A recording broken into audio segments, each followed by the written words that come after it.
जनि लेहु मातु कलंकु करुणा, परिहरहु अवसर नहीं, दुख सुख जो लिखा लीलार हमें, जाब जह पाऊ बतही। सुनी उमा बचन विनीत कोमल, सकल अबला सोचही। बहु भांति विविध लगाई, दूषण नयन बारी विमोचही। ये माता कलंक को मत लो, रोना धोना छोड़ो, ये अवसर विषाद करने का नहीं है।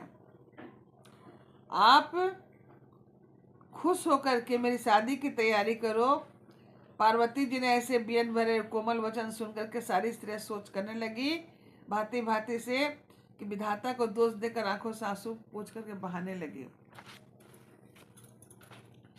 इस समाचार को सुनते हिमाचल उसी समय नारद जी के साथ सप्त ऋषियों को लेकर घर आ गए। नारद जी की पूर्व जन्म की कथा सुनकर सबको समझा और कहा कि हे मैनावती, तुम मेरी बात सच्ची सुनो। तुम्हारी ये लड़की साक्षात जगत जननी पार्वती है, इसलिए ये अजन्मा अनादि और अविनाशी शक्ति है, सदा शिव जी के अंगों में रहती है। ये जगदम्बा की उत्पत्ति, पालन और संहार करने वाली है और इनकी अपनी इच्छा ही लीला शरीर धारण करती है। इसलिए तुम कोई भी चिंता मत करो और पार्वती उमा का शादी की तैयारी करो, शादी की भर परछो, ताकि शादी के आगे काम कार्यक्रम शुरू हो।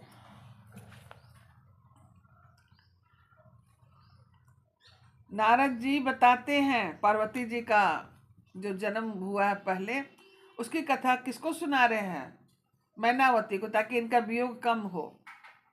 जनमी प्रथम दक्ष गृह जाई, नाम सती सुंदर तनु पाई। तहु सती शंकर ही विवाही, कथा प्रसिद्ध सकल जग जाही। मतलब कि पहले ये दक्ष के घर में जाकर के सती के रूप में जन्म ली थी और बहुत ही सुंदर शरीर पाया था। वहां सती से शंकर जी का ब्याह किया गया था। यह कथा सारे जगत में प्रसिद्ध है। एक बार इन्होंने सती जी के साथ शिव जी के साथ आते हुए रास्ते में रघुकुल रूपी कमल के सूर्य श्री रामचंद्र जी को देखा था और इस मोह में इनको मोह हो गया कि यह शिव जी का कहना ना मान करके ब्रह्मवश सीता जी का वेश धर करके ये रामचंद्र जी के साथ दर्शन दी। सोचे कि ये भगवान नहीं, ये मुझे नहीं पहचानेंगे और अगर भगवान होंगे तो पहचान लेंगे। तब प्रभु श्री राम आ रहे थे तो उन्होंने कहा था कि माता, आपको तो वृषकेतु के पास रहना चाहिए था, आप यहाँ क्या कर रही हैं? तब इनको बहुत ही क्षोभ हुआ और ये पुनः जाकर के अपने पति शिव जी के पास गई, लेकिन शिव बाबा को बताई नहीं कि मेरे साथ उन्होंने मेरी प्रभु आपके पहचान गए हैं।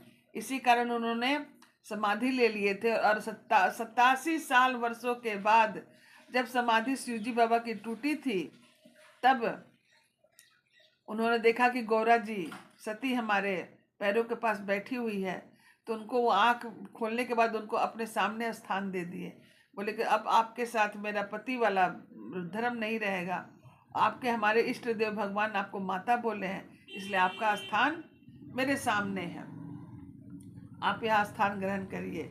इस बिछोह से जब सती दुखी रहने लगी थी, तब जाकर के फिर उन्होंने पिता के यहाँ उनके यहाँ जग होता है और वहाँ जाती, जग में जब अपने पति का अपमान होता है, इस क्षोभ से वो अग्निदाह करती। सारा कथा नारद जी ने मैना माता को सुनाया, जिससे उनका मन का भ्रम खत्म हुआ।